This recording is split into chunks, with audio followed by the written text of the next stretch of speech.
housekeeping in Brunels. I never worked before in a housekeeping. I worked in electronics. But when I come into the facility, they told me, and that was a new residence in the building where I supposed to be cleaning.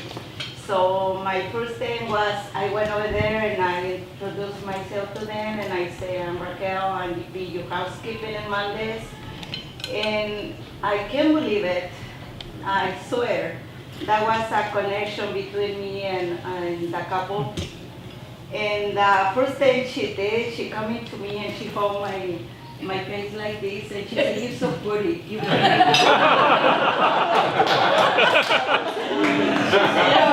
are so pretty, you can be a housekeeper. And I start laughing and I say, but I'll be your housekeeper.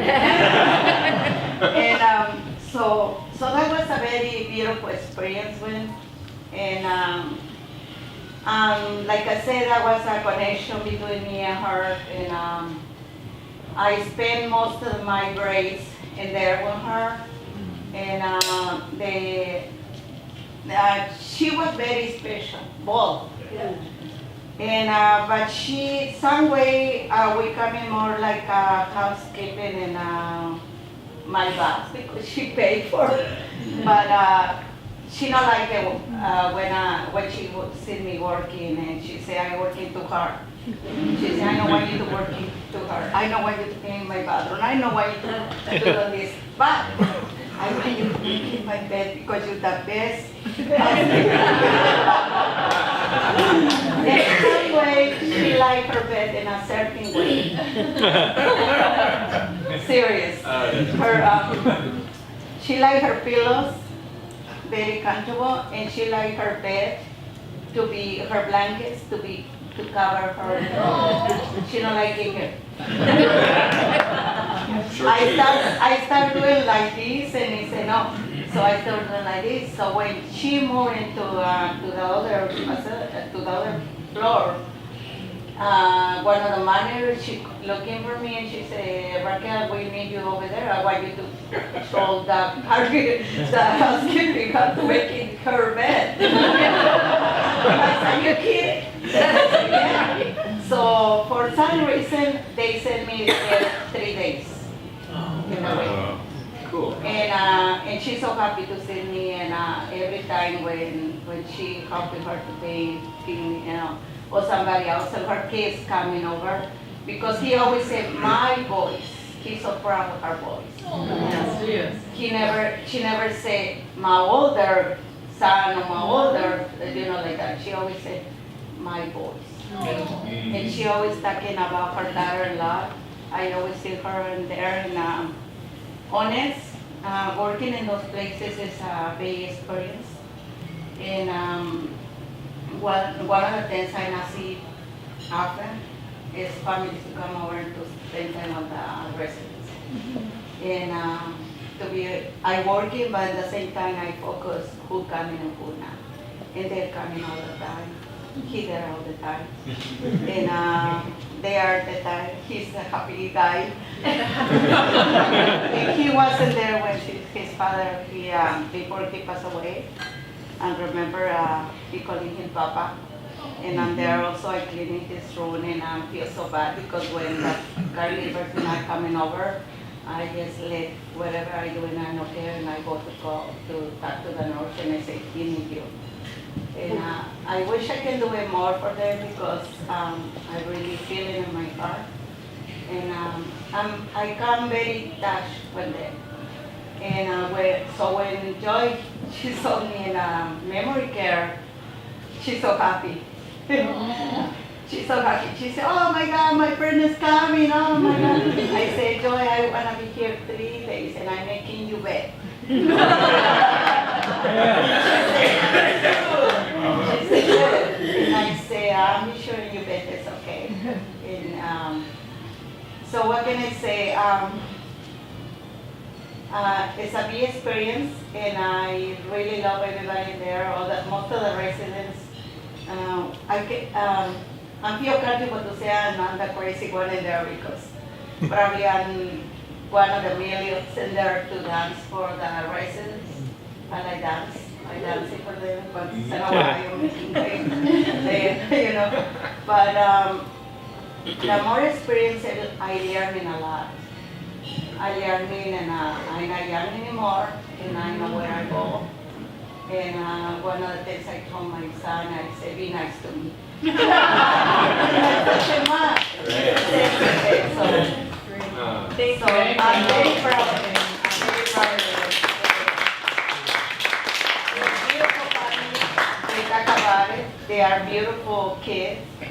They're doing a very good job. And thank you so much for inviting me and to be a part of that in this special moment. I mean, I'm very proud when your wife, she sent me a message, she called me. I talked to my son, he coming from Washington, and I not spend that much time with him, and I told him about, I always mention then what happened, and they said, Mama, don't worry about me. Yes, go and spend time with the family. And I really appreciate what you guys do it for your parents. And personal, I work in there and I know what happened around, and you guys are the best. And your wife, what can I say? You're lucky.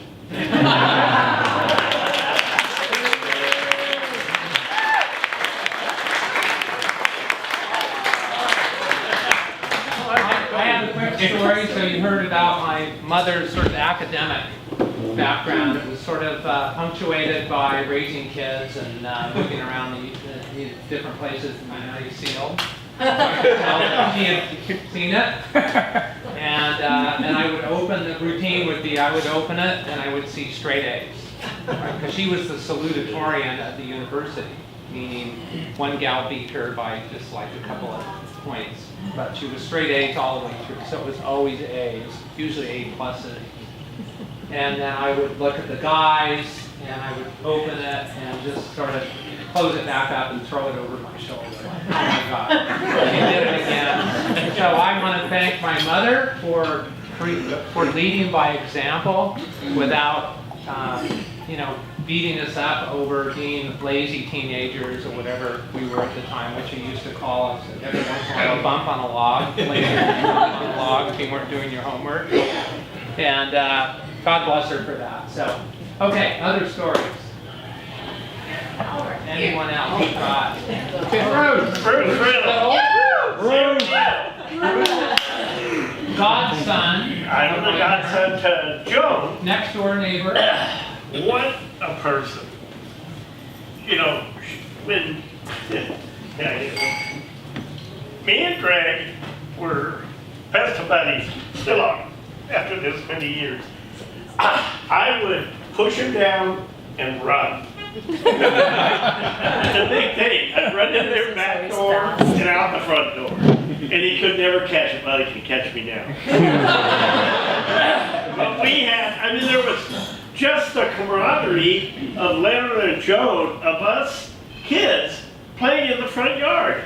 I told the deal about who broke my house front window. And I still always remember it. I turned to Greg, oh crap, run! He goes, where am I going to run to? I'm home. And as I went down their driveway to go in my back door, Leonard's coming this way. Because Joan and Leonard would sit in the backyard, read their books, and they had their little sanctuary, and us kids were tearing the block up. And she would look at. And I'm an art teacher, and so I teach art at several different places for the senior care and several places. And she was one of my favorite students. It was amazing. I mean, she was just so caring, she was loving, she was energetic, and she goes, no, I'm kind of old, so you gotta be kind of nice to me. And I said, yes. So she would be there front, and that she would not miss her class. She just loved it. Even the last day that we stopped, I said that same day, she was not well, but she wanted to paint. I said, well, I'll paint for you. Well, no, I have to paint. And she did. She finished her last painting that last time. It was very sad, but, and she just looked at me and she said, I love you. she always said she loved me, and she gave me a hug. And that, you know, she used the word love from her heart. It wasn't just a word. It was. And She don't say that to everybody. you have to give her a hug. You have to earn the love too. But I passed that test. She said you were just amazing. Great artist, a great person. When I read her accomplishments, my goodness me, her boys very proud of you. She talks about you, and of course her daughters. And when I read that, I said, wow, what a woman! What an amazing, that is, if any of us ever get all that on our list, the bucket list we've never finished. I don't think at our age, you know, seriously. Yeah, very kind. Very, very smart lady. And I'll miss her very much. Thank you. And thank you as well for inviting me here. Of course. Thank So you for pleased coming. and honored that you came. Thank you. Supposed to be, and it was just pure and it was wonderful. So let's not forget the definition of love and our particular way of demonstrating that and sharing that And the other with thing, our families and she our really community. appreciation what, even in that was cleaning or caregiver, she really appreciation what they do for her. And she was a very special, and that's the way we remember her. The loving party for me was, so I'd always write it out, yes, we have to have a loving party. So to me, it was reading a book, playing a game, just whatever. I mean, obviously, she was very busy, but just stop what she was doing, spend 45 minutes to an hour doing something, just one-on-one, and very cool. And kids don't get that big. Great thing. Right, so don't forget to have a loving party on a regular basis. We need to do more of that. And while they were doing that, I was outside breaking windows.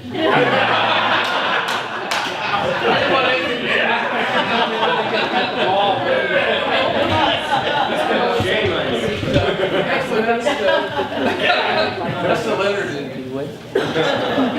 But I wanted to say, Joan has, she loved everybody, all her relatives, neighbors, someone who's here today, and way back to San Bernardino and Cardiff,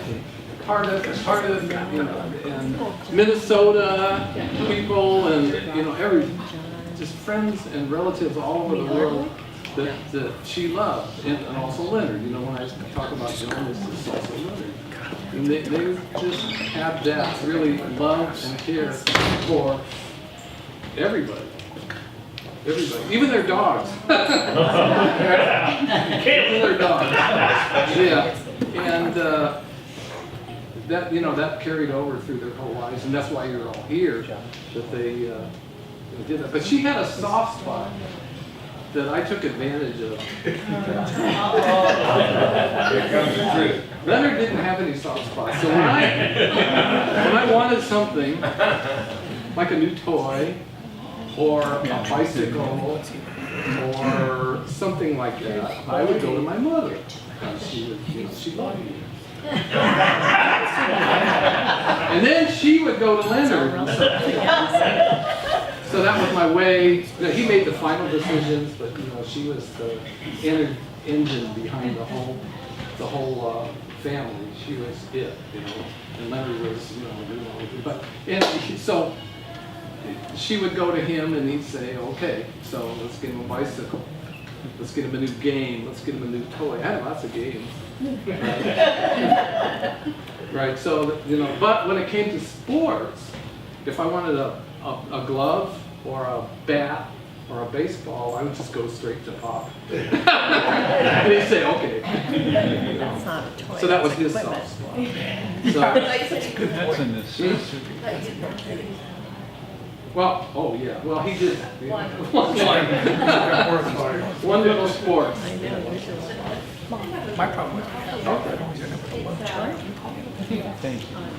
Able to stand, are you able to stand up and introduce yourself? Yeah, I'm Kathleen, and I live in Cardiff, and I've lived here for many, many years. 45, as a matter of fact. But I don't have a story specifically to tell you, but I've always walked all over cars, all over. And I love dogs. Well, I saw this dog, and every time I saw this dog, and we were with the babies, he turned out to be Gina. And Gina and I just fell in love with each other. Of course, probably fell in love with everybody, but I got show. So I would spend a lot of time with her, petting her and being with her. And in one of these interchanges, I don't know if it was Joan or Leonard, but they both came out. Well, I became family. And if I was coming back from the walk, sometimes I'd stop in, if they had company, I'd leave, oh, no. And I'd say, yes. Or, but they always invited me in. Most of the time it was unplanned. But one of the things I loved about them is the way they looked at each other. You know, it was just unspoken. It was beautiful. And I had a good family, but I tell you, I was envious of you boys because I would see the interaction. I know I wasn't grow up with you and I could see everything that happened behind closed doors, but just a beautiful, beautiful family. Beautiful family. So anyway, they made me feel like family. Thank you.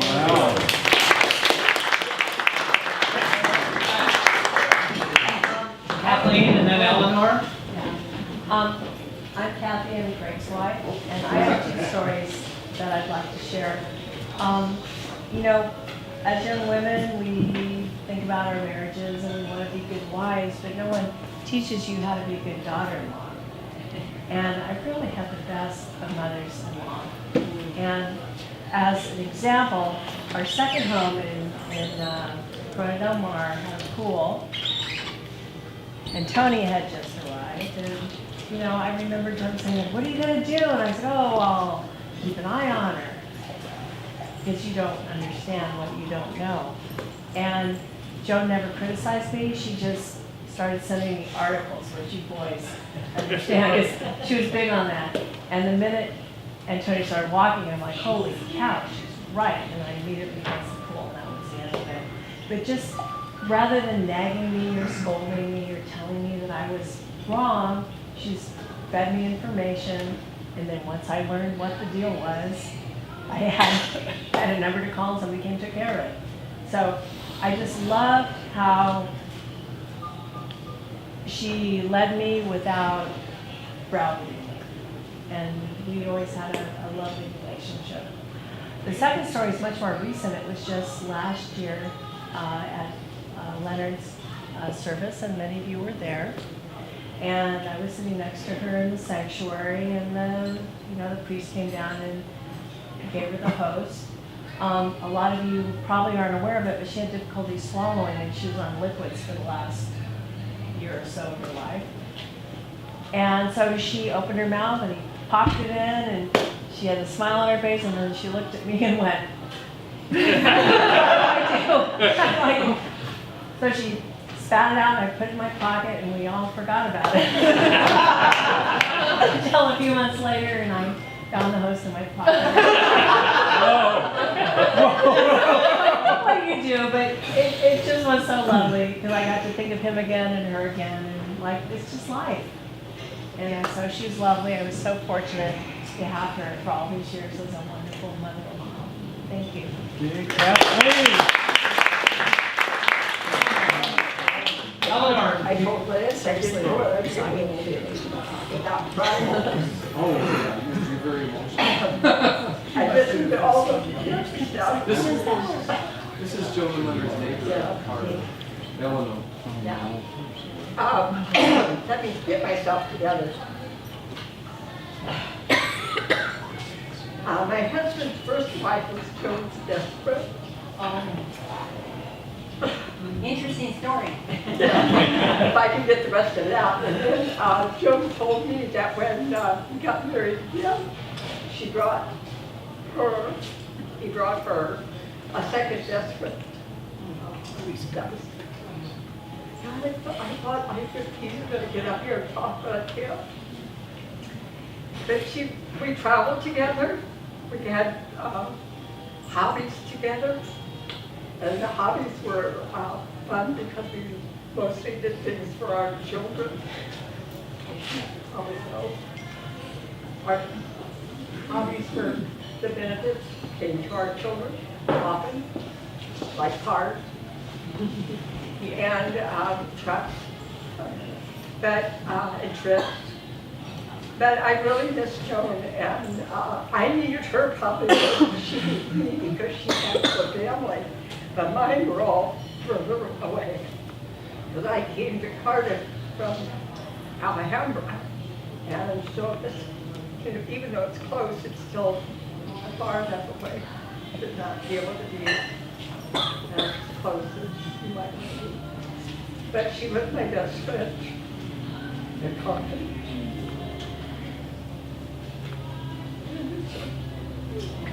Thank you, Ellen.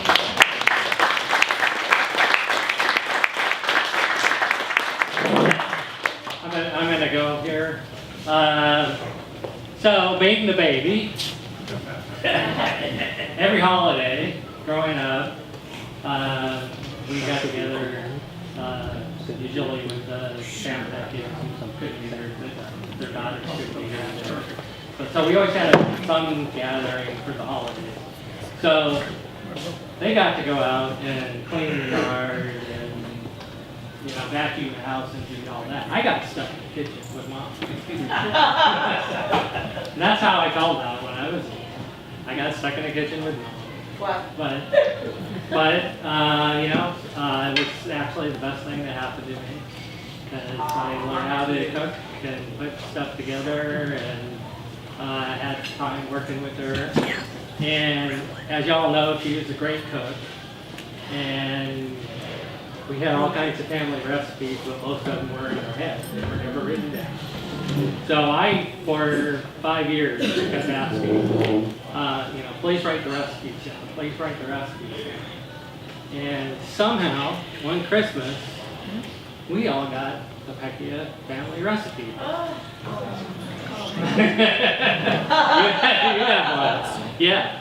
And I still don't know how they do that. It was before computers. She typed it all up, and somehow none of us ever, we were both in the house. No, we never knew that she did it. So, and the interesting thing is just that she had trouble writing some of them down because, like you said, it was in her head. I don't know how much she put in. I just do this. And so now I've got to the point where that's how I cook. Is, I don't know, the recipe says this, but I don't know, we'll throw that in. So, great thing that that Mom taught me how to cook and entertain and have fun.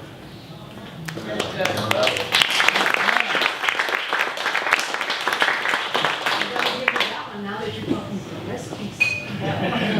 What do I know about Italian food? But Leonard used to sing in the choir at church, and they invited all of the choir to their home. And of course, Mama had to do all the cooking. And that's what she did, the Italian dish of pork. Everybody complimented her. Everything was very good. She was a patient with a big Goya on the stove and everything. Keep track of what she was putting in it. It was a wonderful meal, and she was wonderful receiving and celebrating.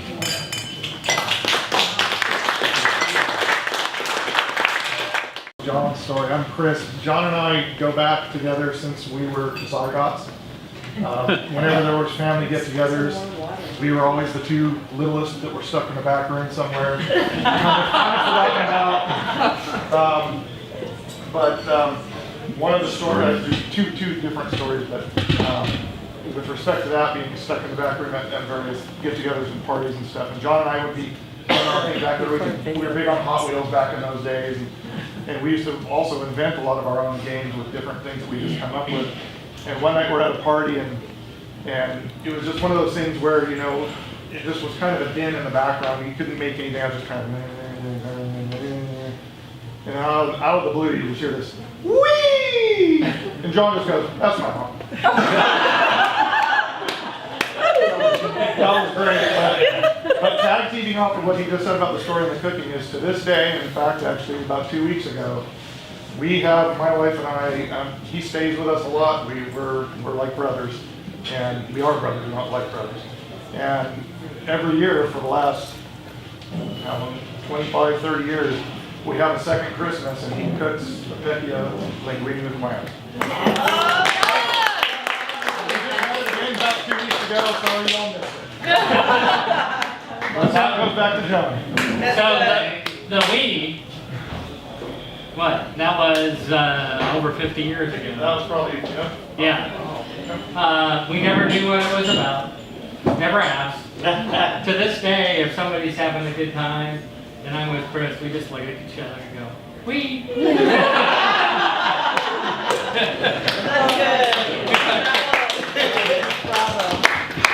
Okay, anyone else? We have you. I knew with my mom and dad, and I was so lucky, Wayne and Billy Pressler, also greatest generation, lived through a lot of the things Joan did. I was writing up a lot of things for her obituary, and I just kept on looking and thinking, where did the energy come from? And she still did this, and she still did that. She's so inspiring, just as a woman of the 20th century, somebody who really exemplifies what women were coming into in that period. I had a wonderful personal relationship with Joan, and like Kathy said, she would never tell you, do this, but she would let you know what would be proper. It's the only immediate story that I have to tell about Joan, and I've been racking my brain, I can't think of a specific example, but if you know her well, you know that she had kind of a tart sense of humor. And when I was visiting her oftentimes at Brookdale, I would state a fact. I can't remember which one, but I would just make a statement, and she would come back, and I was despairing, thinking, where is Joan? But she would come back with a comic comment, and I would know that she was still there, all the way to the very end. I also would like to speak for her sister, who's in Michigan. I was fortunate, I got to know her sister Margaret in the 90s when Lance and I were first married, but never knew her very well. But over the course of time recently, when I've been visiting Joan, we tried to facilitate phone calls with Margaret and Joan. And so I got to know Margaret a little bit better. Recently, when we were planning this event, I talked to Catherine, because Margaret is 96. She still fully has her faculty. She's living in senior living with some help, but basically independent.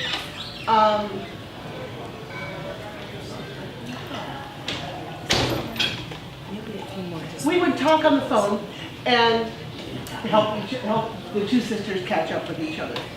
So I spoke to Margaret's daughter, Catherine, recently, and Catherine went to get some stories from Margaret.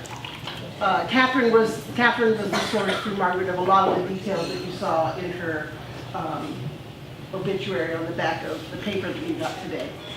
I want to tell a story from Catherine, and that was, Catherine's about Lance's age, and she went to graduate school. This would be Joan's niece. She went to graduate school in Arizona at some point, and oftentimes either she would visit Joan and Leonard in California, or they would go there. And she said, the one thing I remember about Joan is that when we would share a meal, she would always say, with a glass of wine, one for the sauce, one for the chef, and one for the guests. And it's just exemplifying her sense of humor, how she really was a hostess. So far as Margaret is concerned, the one thing I remember from the notes that I was taking when I was talking to Catherine was that Margaret is about 3 years older than Joan, and she remembers Joan following her around all the time, because as you heard, they were out in the country and there weren't other kids to play with or to do things with. And so Margaret just remembers what a sweet little girl Joan was, and how Joan always wanted to be like Margaret, and they were very close. Margaret really, really wishes she could be here. She's unable. And Catherine, too, her niece, would like to be here. But they're in the cold in Michigan, and we are here with a semi-rainy day. So thank you so much for coming. It really makes me feel so good that there are so many people here who appreciate Joan. Thank you.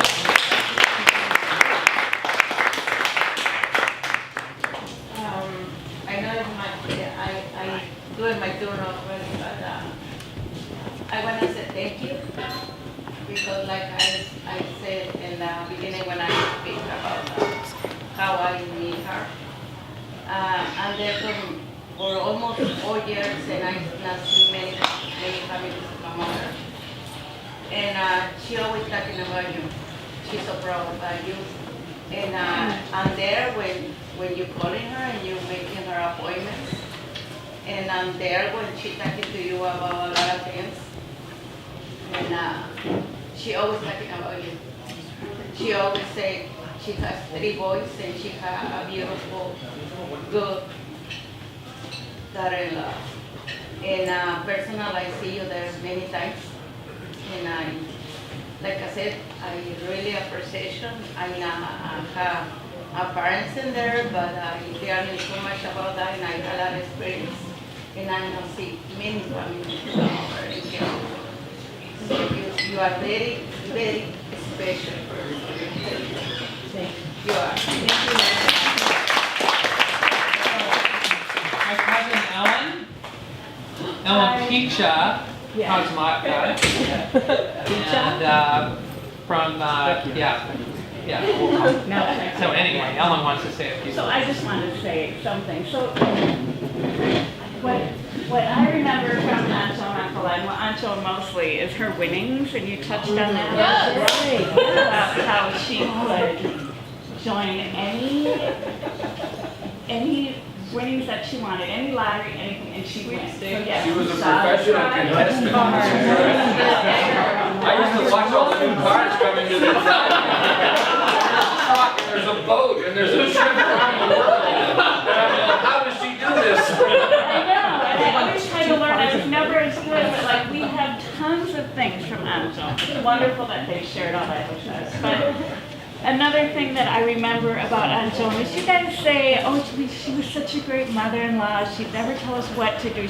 Well, because you were the daughters-in-law. I was the niece, and she told me exactly what to do. She gave me the word. So if Sue and I were talking about this week. So if there's anything that Aunt Joan wanted straightened out that I wasn't doing right, she'd say, Ellen, let's do it this way. Or, the file folders go here, Ellen, not here. And you need to clean out this shelf, not that shelf. So it was really fun. So I really enjoyed my time with her. And I know that Sue and I really, really enjoyed hanging around with both of them. And they really meant a lot to us. But she taught me many, many things, and I really appreciate her straight talk and just the way she was so kind to everyone, and I will never forget.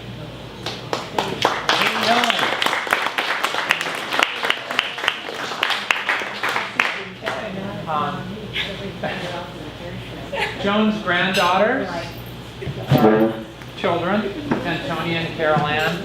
And Would Michelle. like to say a few things and share something with us in a musical. Well, talk about us. Yeah, we have a thing to read, and then you might have all got a little paper with some song lyrics on it. It's a song you all probably know. It's called "You've Got a Friend." We'll do that last. We'll do that last. But the very last. Excuse me. Can you come into the middle? Sure. But the very last paragraph, we're going to repeat it twice. But first, I'm going to read a thing. Yeah, because I wrote mine down because I kind of freeze up when I try to public speak. Everybody tell me where I need to go before I start speaking. So I'm going to tell you where I need to go. Here? Is this okay? Okay. Now. Okay.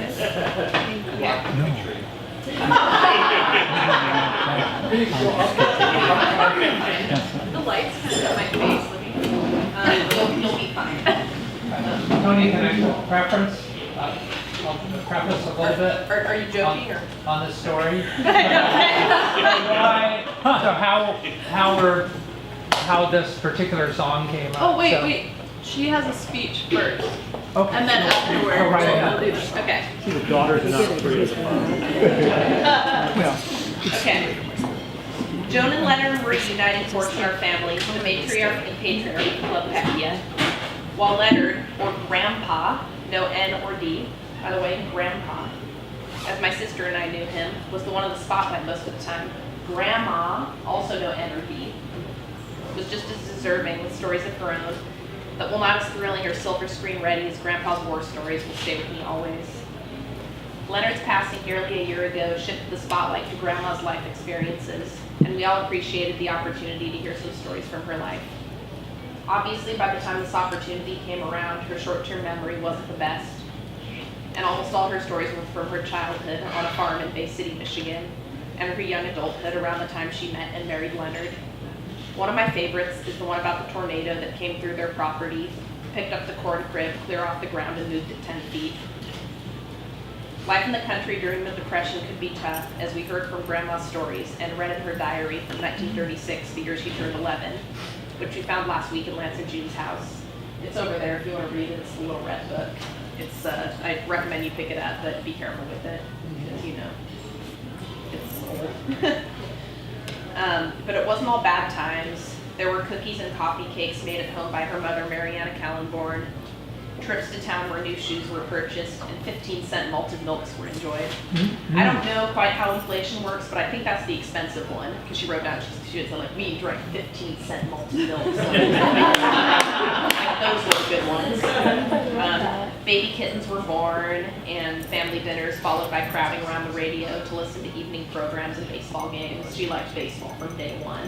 Half her diary is baseball. She was a Padres fan, like everyone now knows that. Yeah, Room. but she was little, it was all about the Tigers, all about the Tigers.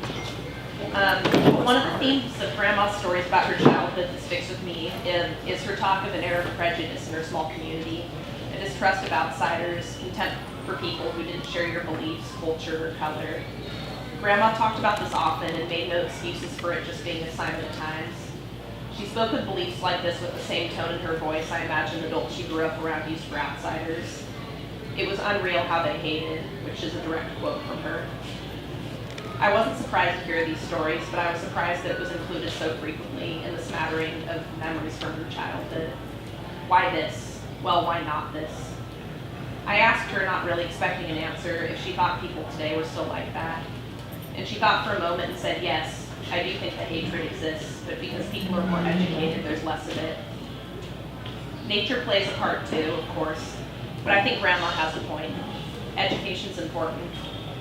We owe it to ourselves, our descendants in the world, to educate ourselves and make compassionate, informed decisions when it comes to other people. To pull that wool off of our eyes and really see, refuse temptation to downplay others' humanity. Most would agree that the best way to honor the dead is to emulate them in some way, to let them live on through us. I made it a point before Grandpa Leonard passed to get stories from him as well as knowledge about fruit and vegetable gardening, fishing, and little bits of Italian folklore. I'll cherish this knowledge and pass it to my descendants with the hope that Grandpa will never truly die. As for doing the same for Grandma, honoring her memory and carrying a piece of her with me to pass down, I plan to cook every dish in the recipe box she gave me, even the ones that sound strange or even unpleasant. I plan to pass my pasta sauce through the blender so it's not so lumpy. Sorry, Italian side of the family. Just don't like lumpy sauce. I'll adopt the dog with the one floppy ear that disqualifies it from being show ready. And I'll be thankful I live in California where we have solid 3-month-long summers and I don't have to start sprouting my tomatoes indoors in early spring like they do in Michigan. I'll host family dinners with homegrown veggies and fish I catch myself. That second part, I haven't learned how to fish yet, but that's a goal. And I'll educate myself always. I'll refuse to shy away from ideas that make me uncomfortable. Taking time to educate others thoughtfully, kind of like my mom said about the child rearing, educate others in a thoughtful way. It's much easier to write people off as being wrong, but it could just easily be any of us in their position. Not everyone has such a loving, accepting, and smart grandma around, and that makes a difference. I didn't know words like prejudice as a small child, but I did know I had a grandmother who embodied the word welcome. I wanted to be just like her, and I still do, and that's how she'll keep living through me. Thank you all. Thank you, Grandma Joan.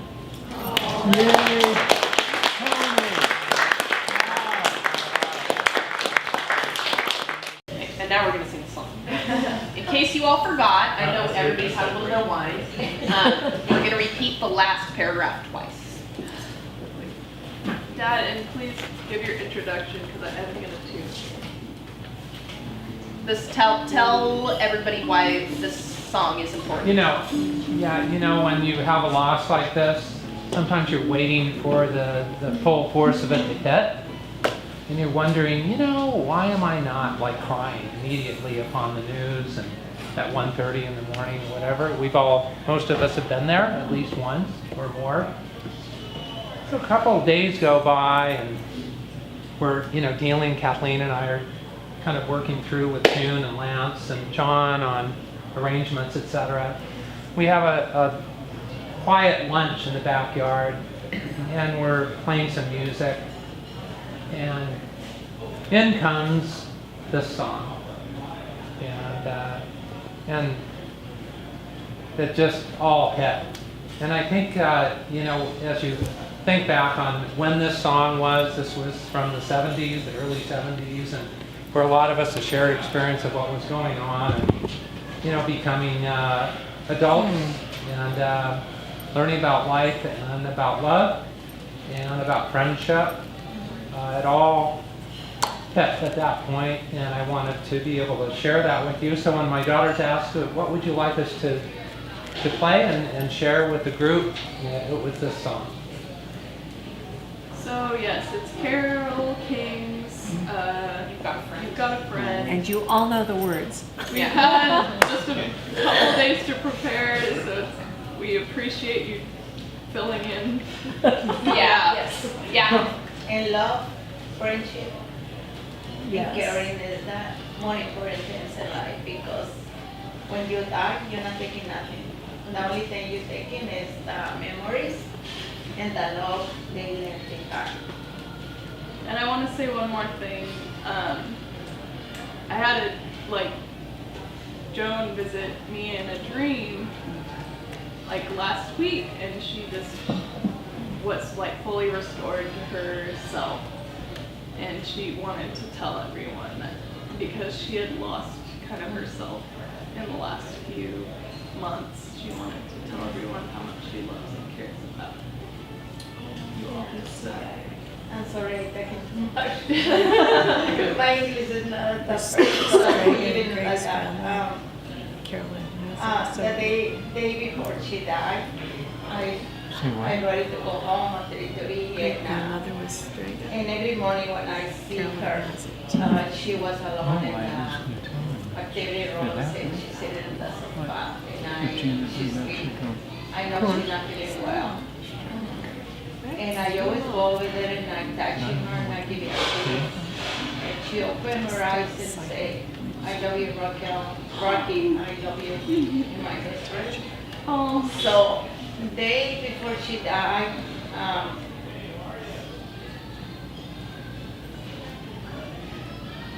sorry. Okay. Yeah, I'm sorry, I'm Introduction. very sensitive about this. I see her like every morning. She will leave me. I'm not knowing my heart, she's not feeling well. And I touching her and I give her a kiss. She will make her eyes. She said, I love you, Rocky, you're my best friend. Thank you, friend. And later on, when I go back to work, I see her here. And he told me he was away, she was away. And I knew it. I go in my car, and that hurts. He knows. You remember? Well, thank you for loving You us. gave me a hug. Because he knows me. 1, 2, 3, 4. And she always appreciates you like me. The funny thing is, before I go home, I lost my transportation. And she told me, she knows I take transportation to go home. You were lose your transportation, I said, don't worry, I don't care.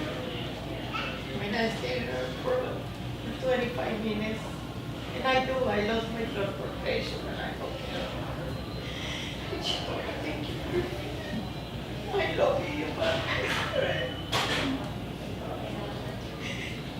and it's not because it's a wife.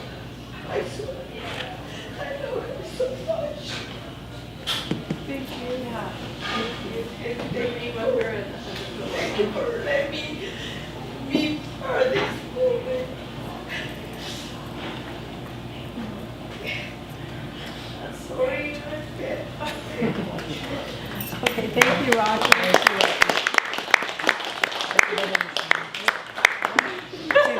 One, two. Okay. Ready, everybody? All right. No,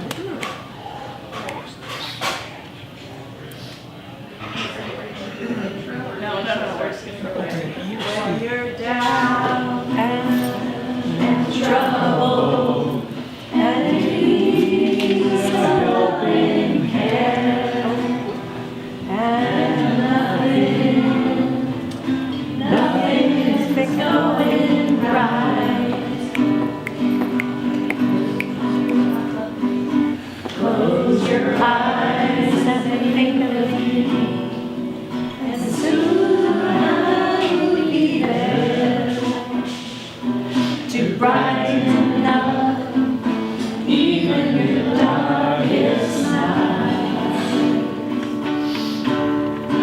You just call out my name, and you know wherever I am, I'll come running to see you again.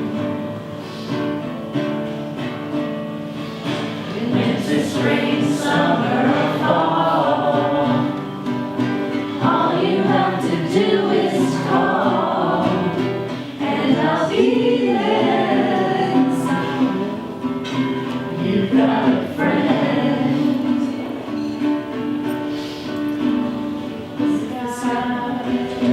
I love you. Started full of clouds, and no wind begins to blow. Selfies, are you kidding me? I heard that on KHJ over and over. Keep your head together. I didn't have any money. Call Is this on the tapestry? Yeah. It's on tapestry. hear me knocking at your door.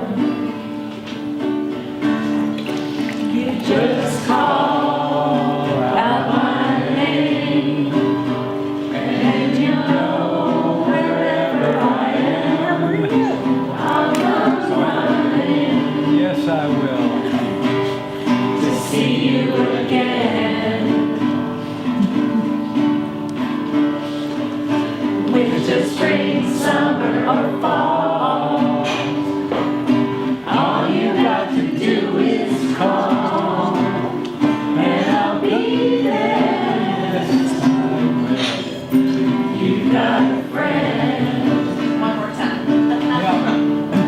You just call out my name, and you know wherever I am, I'll come running to see you again.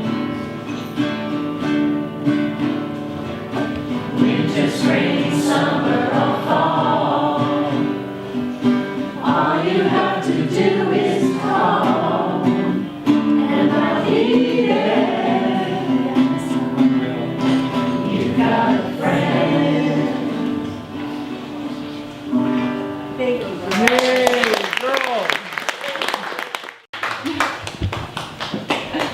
Thank you all for coming. Yes. You know, we have to end at some point. We could go on, and you know, in Italian style, we could go on till tomorrow.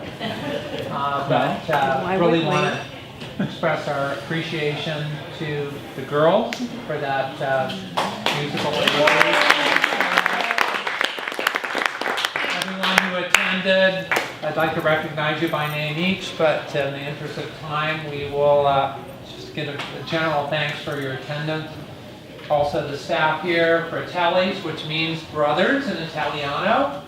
Right? And so the brothers also appreciate your honoring Joan with being here, traveling out, and be careful on the way home. But it looks like we're past the worst of the storm. So thank you again for being here. We love you all. Thank you. We love you all.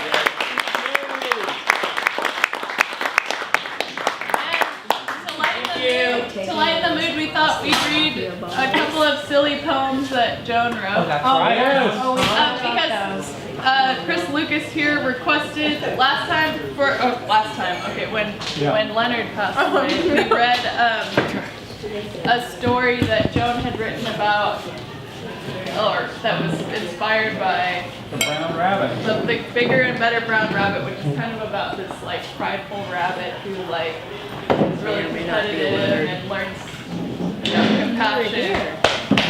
So we're not going to read that one, but we could. I gotta go. Okay, Chris is going to go, but we're going to read some silly poems from the same collection of writing.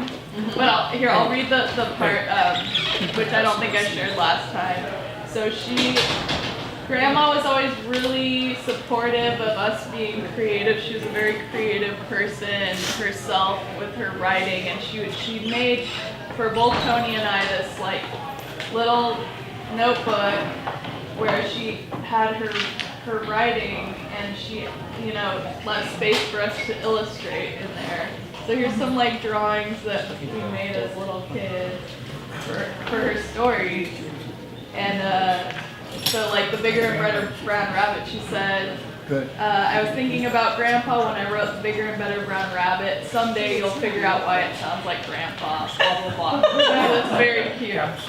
So we're gonna read Animals in Space this time, just for something a little different.